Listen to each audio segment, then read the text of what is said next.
ኢየሩስ እረፊ። ሁሉም መረጃዎችሽ ከቅርብ ሰዎች አጠገብሽ ካሉት ሰዎች የተለያዩ መረጃዎችሽ ያሰብሻቸው እቅዶች እየወጡ ይገኛሉ። ሳይቸግርሽ ቀድመሽ የተናገርሽው እንዲሁም ደግሞ ብሩክ ላይ ስላሰብሽው ሴራም የቅርብ ጓደኞችሽ ናቸው አሁን ሚስጥርሽን እያወጡ የሚገኙት። ኪያ የሚባለውን ግለሰብ እየታረቅሽው የዛሬ 6 ወር ኪያ የሚባለው ግለሰብ ካንቺ ጋር የፍቅር ግንኙነት ነበረው። ብሩክ እኮ በአጋጣሚ ነው ወደ ቡታጅራ የመጣው። ብሩክ በአጋጣሚ ወደ ቡታጅራ በመጣበት ወቅትም ካንቺ ጋር ምን እንዳሳለፈ በዝርዝር የቅርብ ጓደኛዬ ነው ያልሻቸው ሰዎች ሁሉንም ሚስጥርሽን እየተናገሩ ነው። ከዚህ ጉዳይሽ ካልተቆጠብሽ ብሩክና ሀይሚ መካከል ገብተሽ የብሩክን ስም አጠልሽተሽ እሱ ከኔ ልጅ አለው እንዲሁም አስረግዞኛል ብለሽ የምትናገሪው ንግግር ሁሉ ዳር የሚይዝ መስሎሽ ከሆነ ተሳስተሻል። ሁሉም ካሁኑ እየከሸፉ ይገኛሉ። እጅግ ብዙዎቻችሁ ያልጠበቃችሁት ነገር ተከስቷል። ዛሬ 6 ወር ብሩክ ከሀይሚ ጋር ተጣልቶ በነበረበት ወቅት ቡታጅራ ሲሄድ ከኢየሩስ ጋር ምን እንደተከሰተ ሁሉም በዝርዝር ነው የቅርብ ጓደኞቿ የነገሩኝ። ይህንን ቃል በቃል አስደምጣችኋለሁ። እባካችሁ ይህ ጉዳይ ብሩክና ሀይሚም ሰምተውት ካለበት ነገር ከመደናገጥ ወጥተው ብሩክና ሀይሚም ፍቅራቸውን እንዲያጠነክሩም እንዲሆን ይህ መረጃ ይሰማልኝ። ከሰሞኑ በብሩክና ሀይሚ መካከል በተፈጠረው ትልቅ ዱብዳ እናንተም ተከፍታችሁ ብሩኬ ሀይሚ አይዟችሁ አትከፉ እያላችሁ ስታጽናኑ የነበራችሁ ውድ ቅን የሀገሬ ልጆች የእውነት ልባችሁን ፈጣሪ አምላክ አይቀይርብኝ። ቪዲዮዬን እስቲ ላይክ በማድረግ ጀምሩ። ምርቃቴንም አሜን ብላችሁ ተቀበሉ። እባካችሁ ለኔም ቻናል ደግሞ ቤተሰብ ሁኑኝ። የብሩክ ሀይሚ ወዳጆች አንድ አይነት ነገር ነው ይዘን የምንመጣው።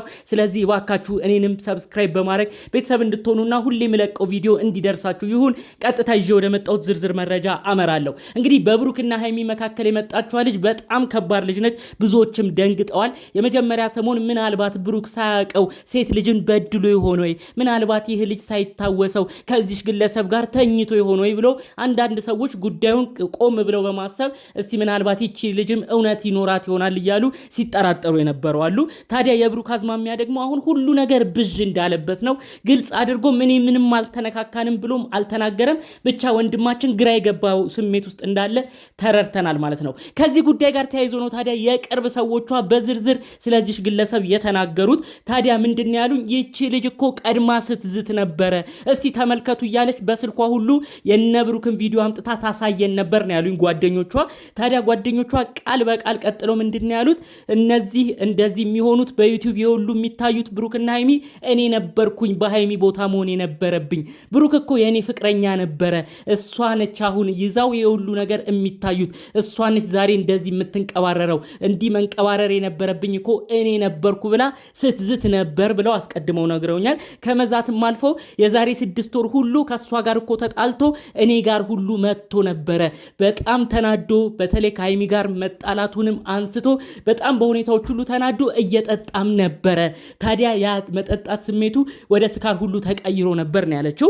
ታዲያ እንግዲህ እውነት ነው። አንድ ነገር እኔ ጓደኞቿ እንዲህ ሲሉኝ ያመንኩት አንድ ነገር አለ። ብሩክ በዛ ሰሞን በጣም ተናዶ ነበረ። ትዝ ይላችኋል ከሀይሚ ጋር ተኮራርፎ በነበረበት ወቅት በቃ በጣም ተስፋ መቁረጥ ውስጥ ነበረ። ይጠጣ ነበር ብቻውን እየሆነ በቃ ባሉት ነገሮች ከሀይሚም ጋር ስለተጣላ በጣም ከፍቶት ብቻ መጥፎ ነገር ውስጥ ነበር።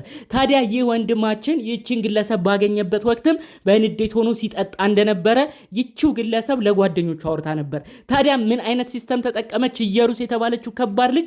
ብሩክ በዛ ቀን እሷን ባገኘበት ቀን መጠጣቱን በማስታወስ ሲጠጣ እንደነበርም አስታውሳ ይሄ ነገር እንደዚህ ባወራ ትዝ አይለውም ብላ ሰክሮ እንግዲህ ሌላ ነገር እንዳረጉ ከዛም ደግሞ እንዳረገዘችም አድርጋ ነው መረጃውን እንግዲህ ስታስተላልፍ የተመለከት ነው ማለት ነው። እንግዲህ ኢየሩስ የተባለችው ግለሰብ እርግዝናዋ በሐኪምም ባልትራሳውንድም ታይቷል። እርግዝናው እውነት እንደሆነም በሕክምና ባለሙያዎች ተረጋግጧል። ነገር ግን ፍቅረኛዋ የሆነው ኪያ የተባለ የራሷ ፍቅረኛ እንደነበራት ብሩክን ስታገኝ ኪያ ከሚባለው ግለሰብ ጋር ተደብቃም እንደሆነም ጭምር ጓደኞቿ መረጃውን ነግረውኛል።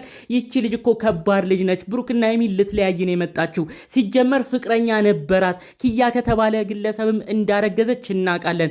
ነገር ግን ከሰሞኑ ለሀይሚ ሽምግልና ሊላክ ሲል በጣም በሁኔታውም ተናዳ ጭራሽ ሽማግሌም ተልኮ ሊጋቡ ነው ወይ? እኔ እኮ የሀይሚን ቦታ መውሰድ ነበረብኝ፣ እኔ እኮ መፈመስ ነበረብኝ፣ ከብሩክ ታዋቂው ግለሰብ ጋር እኔ ነበርኩ መሆን የነበረብኝ ብላ እልህ ይዟት ነው ከዛሬ 6 ወር በፊት ብሩክ ሞቅ ብሎ እሷን እንዳገኘ ያንን ነገሮች ሁሉ በማስታወስ ታዲያ በዛ ስካር ቀን አብሮኝ ተኝቷል ሁሉ ብላ እሱም በቃ ማያስታውሰው ቀን እንደሆነ ስለምታቅ በእንደዚህ አይነት መልኩ ነው እንግዲህ በጣም ድራማዎቹን ፈጥራ የተፈጠሩትን ነገር ገጠመኞቹንም አሰካክታ ብሩክም እንዲወዛገብ ያደረገችው ማለት ነው። ታዲያ ብሩክ አሁን የተወዛገበው ለምን እንደሆነ በደንብ ነው የገባኝ። ጓደኞቹ ይሄን ሚስጥር ሲነግሩኝ በቃ ብሩኬ በወቅቱ ተናዶ ነበር። ጠጥቷል። ጠጥቶም ያን ያህል ትዝ የሚለው ነገር የለም። ነገር ግን የሚገርማችሁ ነገር ጠጥቶ ራሱ ምንም የተፈጠረ ነገር የለም። ነገር ግን ይቺ ልጅ ኢየሩስ የተባለችው መጠጣቱን እሱም ብዙ ነገሮች ድንብዝብዝ እንዳለበት ስለተረዳች ይህንን ጉዳይ በቃ መጠጣቱን እንደ ድክመት ወስዳ ብዙ ነገርም አያስታውስም ብላ ነው ከኪያ ያረገዘችውን ልጅ ለብሩክ አድርጋ ከብሩክ ጋር የሆነ ነገር አድርገናል በዛ ምሽት ብላ እንድትናገር ያደረገው ማለት ነው። ስለዚህ እባክሽ ሃይሚ ይህን መረጃ ይህን መልእክት የምትሰሚ ይቺ ልጅ ድሮም ሐሳቧ እናንተ ማለያየት ነው። እባክሽ ሃይሚ ንቂ። እኔም በእርግጥ ጥያቄ ሆነብኝ ነገር ነበረ እንደ ሃይሚ ጠይቄ ነበረ። ብሩክ እኮ እውነትም ይቺ ልጅ እርጉዝ እንኳን ባትሆን አግኝቷታል። ለምንድን ነው የድሮ ፍቅረኛውን ያገኘው? ለምን እንደዚህ ሳረገ? የድሮ ፍቅረኛውን ደግሞ አገኘ ማለት ይቺ ልጅ አረገዝኩ እንኳን ብላ ባታወራ ሌላ ነገርም አድርገው ነበር ማለት ነው። ባታረግዝ እኮ ይሄ መረጃም ተደባብቆ ሊቀር ነበር የሚለውን የሃይሚን ጥያቄ እኔ ራሱ ለራሴ ስጠይቅ ነበር። ነገር ግን ብሩክ ያገኛት እንዲሁ ጭንቀቱን ማስረሻ የት ነሽ ተባብለው ሻይ ቡና እንዳሉ ከዛም መጠጥ ቤት ሄደው ደግሞ እንግዲህ እየጠጣ በጣም በሁኔታው ተናዶ በሃይሚም ተከፍቶ ሞቅ እስኪለው ድረስ ጠጥቶ እንደነበረ ነው። ከዛ ውጪ ምንም የተፈጠረ ነገር የለም። ይህንንም ያለችው የቅርብ ጓደኛዋ ነች። ይቺ ግለሰብ የኛ ጓደኛ አሁን ያለችበት መንገድ ጥሩ አይደለም፣ ብሩክና ሃይሚን ለመለያየት ነው እየሄደች ያለችው። ይቺ ጓደኛችን ያደረገችው ነገር ጥሩ አይደለም፣ አስቀድማም ነግራናለች። ከ6 ወር በፊት መስከሩን ሰክሮ ምንም ነገር ትዝ እንደማይለው እንደ ጥሩ አጋጣሚ ተጠቅማ ከብሩክ ጋር ተኝተናል ብላም አውርታ ከኪያ ያረገዘችው ልጅ ለብሩክ ልታረግ አስቀድማ እንደዚህ ሐሳብ እንዳላት ሁሉ እናቅ ነበር ብለው ነው እንግዲህ የቅርብ ሰዎቿ ለሐቅ ሲሉ ጉዳዩን የፈረዱት ማለት ነው። አሁንም ቢሆን ጋሽዬ ይረጋገጥ ብለዋል። ትልቅ የአባትነት ምክራቸው በእድሜ መብሰላቸው እዚህ ጋር ነው የሚታየው። ጋሽዬ አሁንም ቢሆን ብሩክ እኔን እምወደው ማከብረው ልጅ ነው እና ብሩኬ ሁሉንም ቀለል አድርግ፣ አይዞህ ልጄ አትከፋ፣ ሃይሚም ተይ እባክሽ አንድ ላይ እስካልያሻቸው ድረስ በዚህ ጊዜ የሚታመን የለም ብለው ልጃቸው ሃይሚንም እየመከሩ ነው። ያው አሁን ሃይሚ ያለችበት ነገር በጣም ከባድ ነው። በእርግጥ በሷ መፍረድ ይከብዳል። በጣም በስሜት መሰበር ውስጥ ትገኛለች። ነገር ግን ለሁሉም ሰው አሁን ላይ መረጋጋቱ ጥሩ እንደሆነ ነው ደጋግመው ጋሽዬም እየተናገሩ እያስረዱ የሚገኘው ማለት ነው። እባክህ ብሩክ አሁንም ነቃበል፣ በዛ ወቅት መስከርህን አስታውስ። የቅርብ ጓደኞቿ የኢየሩስ ጓደኞቿ ሁሉን ነገር ሚስጥሩን እያወጡ ይገኛሉ። ያለ ምክንያት እነዚህ ልጆች ሚስጥር አላወጡም። ይሄቺ ግለሰብ የምትዝተውን ነገር ነው እናንተን አለያይታ አሁን አንተ ጋር አንድ ላይ እንድትሆኑ ይህንን ምክንያት የፈጠረችብህ። ስለዚህ ኪያ ማን ነው ብለህ ጠይቃት። ኪያ የሚባል ግለሰብ ጋር አፍቅራ ነው አሁን ወደ አንተ የምትመጣው። ኪያ የሚባለው ነው እሷን ያስረገዘው። የቅርብ ሰዎቿም የሚያውቁት ይህን መረጃ ነው። እኔም ማስተላለፍ የፈለግኩት ይህንን ነው። እንግዲህ ተረጋጉ ለማለት ፈልጋለሁ። በሌሎች መረጃዎች እስክንገናኝ ለዛሬ ይዤ የመጣሁት መረጃ ይህን ይመስል ነበር። ሰላም።